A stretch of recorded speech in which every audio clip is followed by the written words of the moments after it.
Wow. I'm blown away that after all this time, they managed to make such a brilliant episode. I'm still kind of just taking it in mentally. Like, I'm still kind of thinking about it. Alright, time to talk about it. Criminal Minds, Season 11, Episode 16, Derek. After what happened last week, him getting taken, I'm like, what are they gonna do? You know, they had talking about Danny Glover? Yeah, Danny Glover. I think that's his name. I don't know why I'm blanking on the name right now, but they were talking about how he's gonna be like in a memorable role, and I'm like, what is it? His father? Is his father like a bad guy or something? And so I'm thinking, what is it gonna be? It is his father, in his mind. Yeah, and it was perfect. The thing is, I've seen this. It's not like I haven't seen this done before.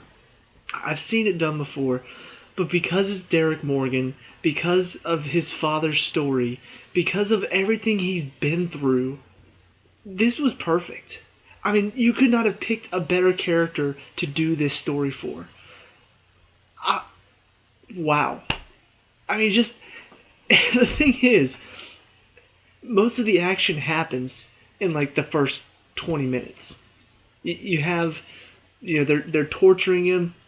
He's got like this blank look on his face because he has put himself in a different state of mind to like guard from the pain that they're about to inflict on him, which is freaking crazy that he knows how to do that. But because of his past, I completely understand.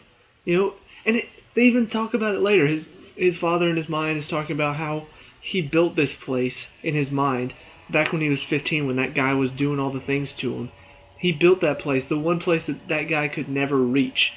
I'm like, wow. Because it just seemed like it was all set up perfectly. Like they'd been planning this since we first found out about his rough childhood. The guy that was sexually abusing him and stuff like that. It feels like they've been planning this all along, which is crazy. Okay, so they're torturing him. Like they're beating the crap out of him, but his heart rate just keeps dropping back to just this calm state. Like when they first open it up, he's like, "Wake him up," because he sees the heart rate, and he's like, "No, he's already awake." And he's just sitting there like, and I'm just like, wow.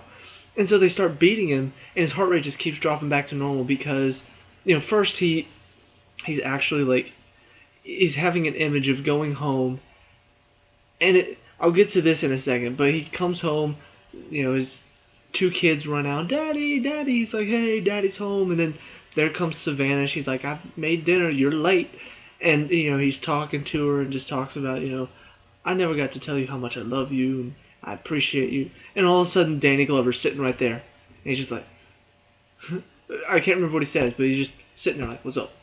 And Derek's like, "Wait, what?" And then the guy hits him, and it starts over. He's walking back into the house. He walks in. "Daddy's home," and Savannah's like, "You're late." And then all of a sudden, like, here comes Hotch, and then Rossi and JJ, and they're all like talking to him. They're like, "You gotta choose. You need to be home on time for dinner." Like, just war in his mind. And then he gets hit again, and it starts over. And then there's Danny Glover sitting outside the house. He's like, "Come on, come with me." He's like, "I'm not going with you." He's like, "Okay, come on, you're coming with me." And that's when he's like, "Who are you?" And he's like, "You need a hint?" And then it flashed back to his childhood and his dad, like, taking the cop hat off his head or something, like putting it on his head, something like that. He's like, "Dad?" And it's just like, one, I was kind of like, I knew it. Two, I was like, oh, what are they gonna do with this? And they managed to tell the story that I didn't know. And of course, thinking back, there may have been talk about Derek's dad, what happened to him. He was a cop, he got shot. But to actually see it all played out in his mind. First, they're talking about Like whenever his dad's like, it all started on November 7th, 1985, and I'm just like, wait, so he's gonna go back in his mind, and then I spun a top on a table and it just kept spinning. It's crazy. Inception reference for those of you who don't get it. Um, but yeah, he does his little what they get the witnesses to do, the memory technique to get him to remember, and he goes back and I'm just like, that's such a random date. Why? And then they see a guy trying to steal a woman's purse. The dad's like, stay here, and then he gets out and goes to stop him and gets shot by the guy and dies, which is pretty crazy. One, because most of the time in shows when somebody gets shot like in the stomach, miraculously it manages to miss every vital organ. Apparently Derek's dad was not that lucky. Like it's pretty crazy to think about. Obviously this has already happened, but it's still like, wow, like he wasn't one of the lucky ones. And then you find out that Derek actually blames his dad because of that. Because he had always convinced him that, yeah, to have faith, be like, yeah, God's got us protected, he'll protect me. And then he didn't.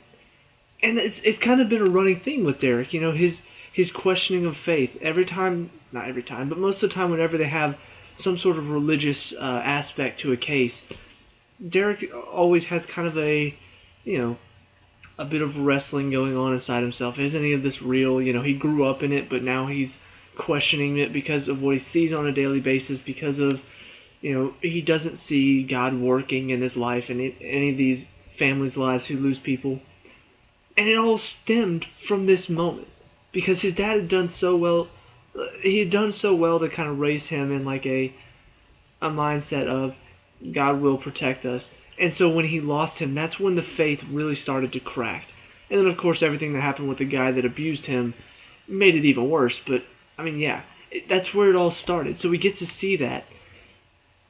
And even, it just sort of sets up so brilliantly for what's going to happen next. But anyway, getting to that in a second. So he's talking with his dad, and his dad's just like, I'm going to be here, through it all.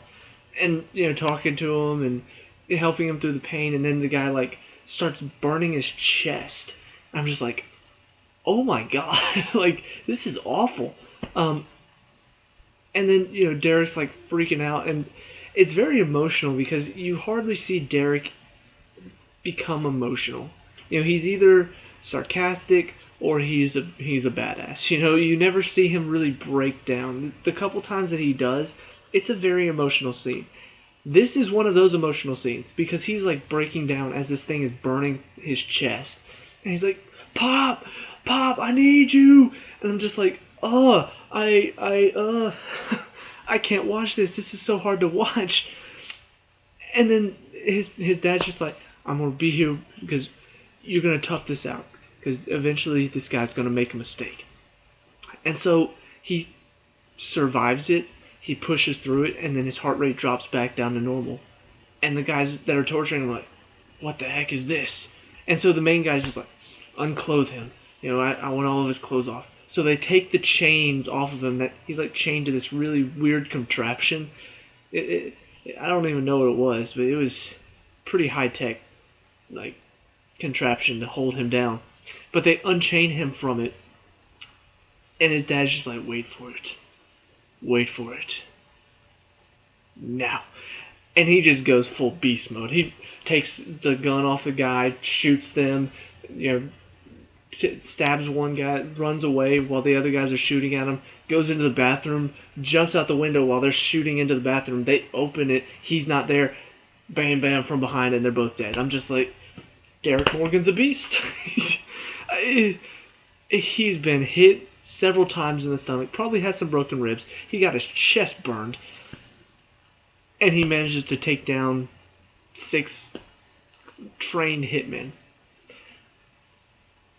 That blew my mind. So all of this is going on. Meanwhile, you got some stuff with the team trying to figure out, about who took him, what's going on, and that stuff was kind of like you knew it was going to be in there because the team was going to find him in the end. I guess the I have two nitpicks with this episode. One of them is I didn't really feel like he was gonna die in the end. Um, I know that sounds weird, but I just didn't have this sense of he might die at the end. I was it was very intense. It was an intense episode, but I never really got a feeling of yeah, he's gonna die because they kind of talked to like as soon as he found out this was his dad in his mind, he's like, "Why are you here?" Like, I don't know. Maybe I'm here to help you. Maybe you're about to die. Maybe I'm trying to help you ease the process. I'm like, see, the fact that you threw that in first kind of just made it seem like this is a big possibility. And I'm just like, not really. And they did it another time where it's like, what's the team gonna find when they come in here? And they come in and he's dead, and then it shows them mourning over his picture on the wall of agents that are lost. I'm just like, see, the fact that you're kind of pushing that this might happen makes me feel like this isn't probably gonna happen. But it's still, I mean, it's just a little nitpick about it. I have one more, but that's coming near the end. Um, but okay, so you got the team going on. They find out that the CIA is involved somehow. They find out about this squad of hitmen that have taken him, and so they're kind of figuring out all this stuff while Morgan is in the house figuring out stuff too. I mean, the guy is just—he's a monster. he he's been ribs broken. He's gotten his chest burned. He took out several hitmen and then just proceeds to search around the room. Obviously, he's doing it in pain, but he just starts searching around the room like, okay, what can I find out about these guys? Let me go into this place. Reed told me this one time about this thing that will help the burn. So pours it on his chest on the burn, and just the whole time in his mind, he's just figuring it all out. He's just trying to figure out, okay, who are these men? Let me profile them. And his dad's helping him in the process. But I'm just like, this guy is a beast. Nothing can stop him right now. And it's really well done, too, because it's not... Obviously, I've been saying he's a beast. But the thing is, they didn't make it seem unrealistic. They didn't make it seem like, oh yeah, he's just superhuman. None of this is affecting. No, it's clearly affecting him. Like, Shamar Moore did such a good job in this episode of clearly showing how much pain he was in. Morgan was in. I mean, it wasn't like, okay, let me walk around the room. Oh yeah, I know this hurts, but yeah, let me just pick this up and inspect it. Okay. No, it was like he was struggling to walk across the room. Shamar Moore is a brilliant actor. this episode really showcased it. So that's really what I liked about this episode as far as Morgan himself, is that we got to see kind of the human side of him as well as the side of him that's going to push beyond being a human. Becoming kind of what deep down we all are. That deep down desire that we can bring up in a dire situation to kind of push ourselves beyond our normal limits. That's what he was doing in this episode, and it was incredible to watch. And then there are a couple other scenes that were just kind of like, when they're happening, it's like, oh my gosh, this episode is mind torture. It's because he goes into the room. He fought the one guy that was like the main guy that was torturing him is still alive, and he's asking him, "Who are you?" And the guy's like spitting out some military code. Comes back into the room after pouring the stuff on his burn wound, and sees the guy talking on a radio sat phone. So goes over to try to get the sat phone, and the guy swallows the chip. And so Morgan then proceeds to try to make him throw it up. The guy like tries to bite his fingers off. So Morgan just cuts open his stomach and takes the chip out.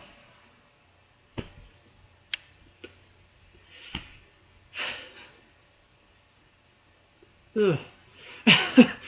Having already been through all of this crap, and then having to go through that too, it's just not. It's not pretty. it's kind of scary to think about. So he does end up getting a sat phone, and then turns it on. It requires a password to like dial out. Although it does require a password, but I'm not entirely. I think it was like a password to actually dial a number because he manages to find the redial button. Um, and then he calls the guy, like the main guy that hired this hit squad, and that it allows Penelope to kind of get the signal and track it uh, to this cabin that's out in the middle of nowhere. So let me get to the other nitpick then, since this is kind of the main bad guy. We find out who he is. I don't think they ever discussed why he took Morgan. I remember talking about how he's British Air Forces. You know, he hired this hit squad, but I don't remember why. I don't. If they talked about it, it was like so sudden, and I was so focused on what was going on in the scene that I missed the conversation about it or something. I don't know what it was, but this guy just kind of like I was hoping it was going to be something like really like this guy was from his past or something, or maybe they were talking about the possibility that, you know, after they went after the assassins and the whole darknet thing, maybe somebody decided to go after them. I don't know what it was, but this guy was just he just seemed like a generic bad guy. And I guess because the rest of the episode was so great, it just stood out a bit more that the bad guy, the main villain, was just you know, oh yeah, he's British. He's like dishonorably discharged British Air Forces. Did Morgan have any connection to him in in his history in the past? No. Is Morgan involved somehow with him getting dishonorably discharged? No. Not at all. Then why? Why Morgan? You know, what was the whole point of it? I don't understand. Like, Penelope manages to backtrack this like signal that they were using on their uh, television DVR or whatever, and that's how she finds out that it was CIA that was involved. But it was kind of like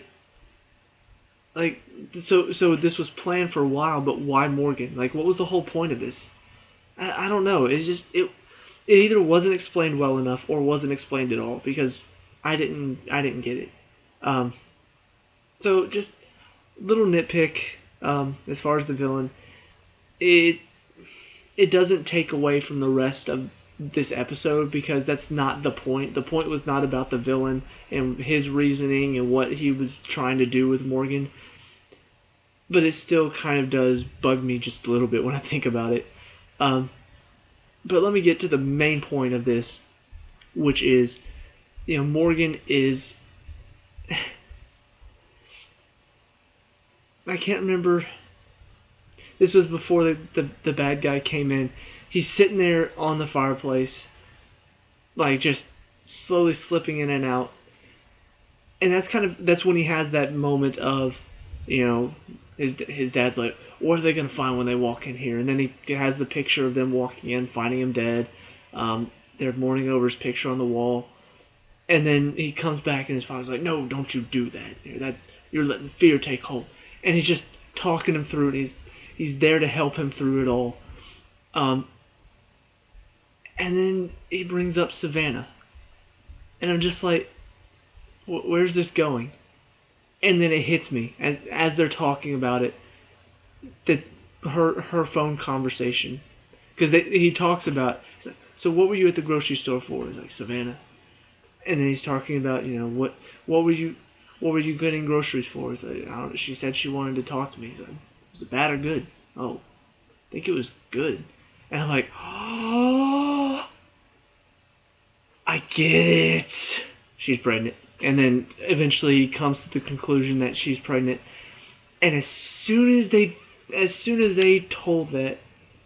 talked about it, it clicked in my head. He knew. The people behind the show are smart. They don't always put out great episodes week after week, but they are smart because the very first like fantasy that he put his mind in at the beginning of this episode was him coming home to two kids, a boy and a girl about the same age. As Savannah's there, you know, cooking dinner. he psychologically was somehow able to piece together that the news that she had for him was good news, and that was probably the good news. He didn't necessarily consciously know it, but his subconscious knew, because she even talks about at the end, I don't know whether it's a boy or a girl. That's why they were two. That's why there were two. One was a boy and one was a girl, because it could have been either one of them. Either way, he knew he was about to have a kid, and that's why he had that fantasy, because he was looking forward to the future. That's what he was holding on to the whole time, was a future with her and the kids. I'm just like, this show is great. That was so brilliantly scripted, and I could not have imagined any way to put it better. And the best part is, it's not even done there, because then the bad guy shows up. And then Morgan, with the last of his strength, is trying to fight him off, knowing that he's got to buy some time. And then the guy takes the knife out of his hand. Morgan comes at him with his fist. The guy stabs his hand into a table, and then the guy kind of does do the little villain monologue thing a little bit, but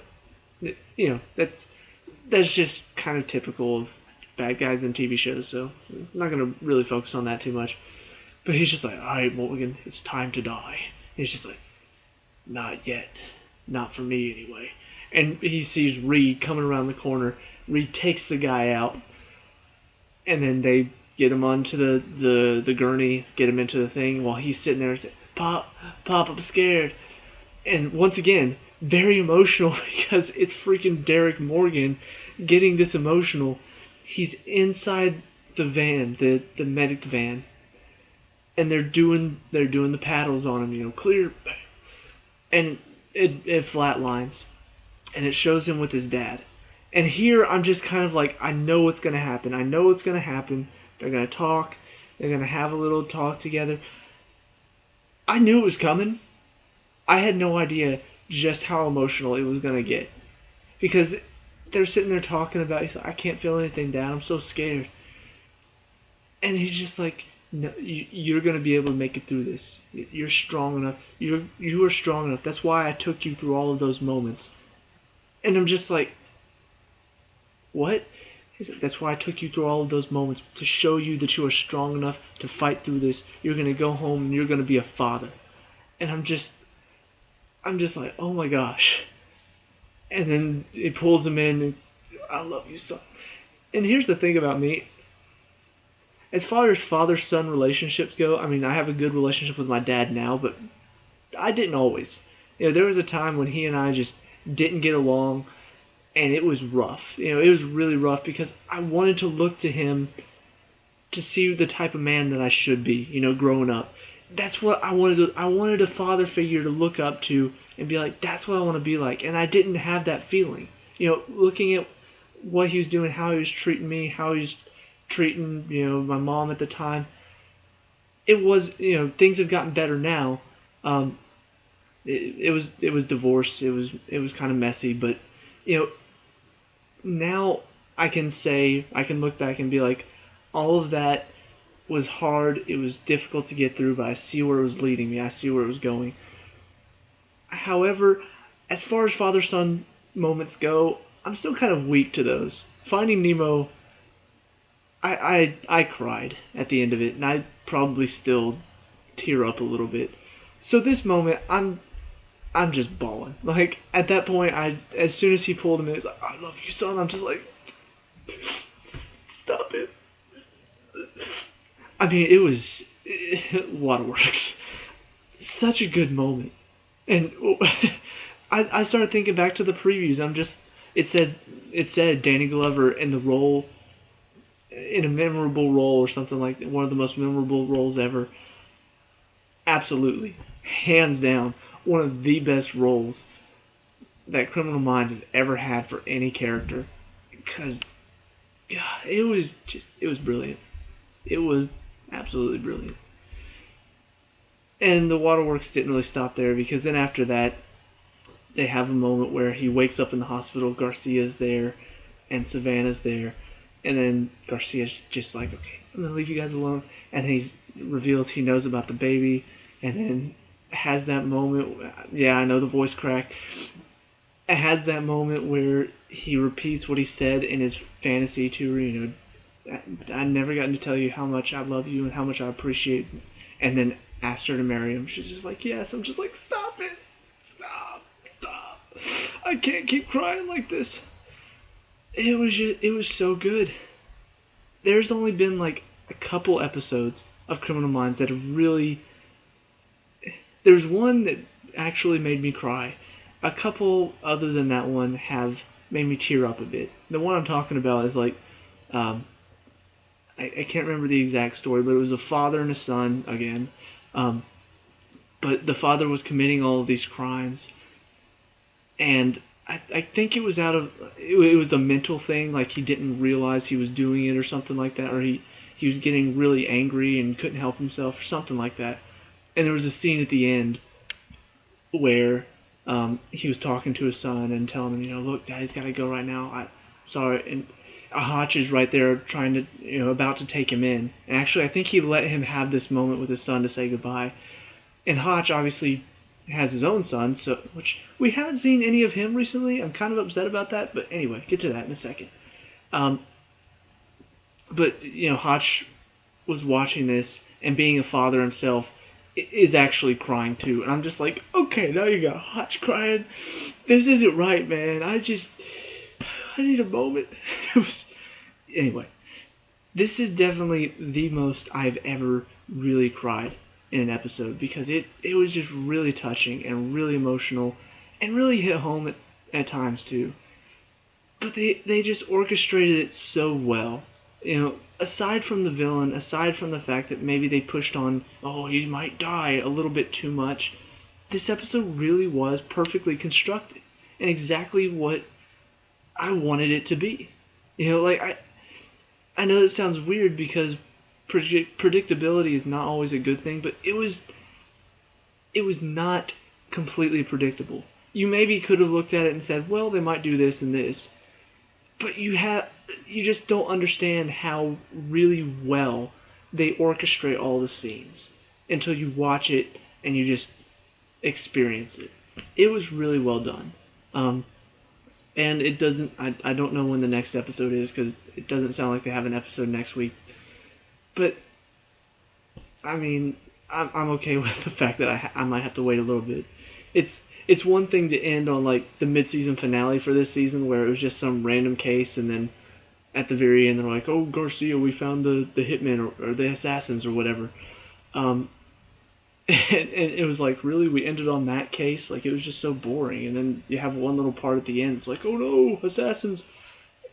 This was one that I actually probably need a week to recover anyway. So it's probably good that they don't have one next week. But going forward, I did mention Hotch's son. I want to see more episodes like this. The episode with Spencer and the assassin woman, where we found out about Spencer. We found out more about him. I love these episodes. The episodes where we find out more about the team. Even the couple episodes where it's just kind of fun with the team. They show something at the beginning. There was one between Tara and Rossi this season where they're talking about old cars or something like that. That stuff's enjoyable to me. Like at the end, they have a little moment in an old car. It makes the episode so much more enjoyable because, yeah, the stuff with the serial killers is creepy and it's unique and not many shows do that stuff. But the team is really what has kept me watching this whole time because I just really like the team. They're really enjoyable to watch. So I want to see more about the team. Like I said before, we haven't seen Hotch's son in a long time. In fact, I think there was something going on with Hotch's,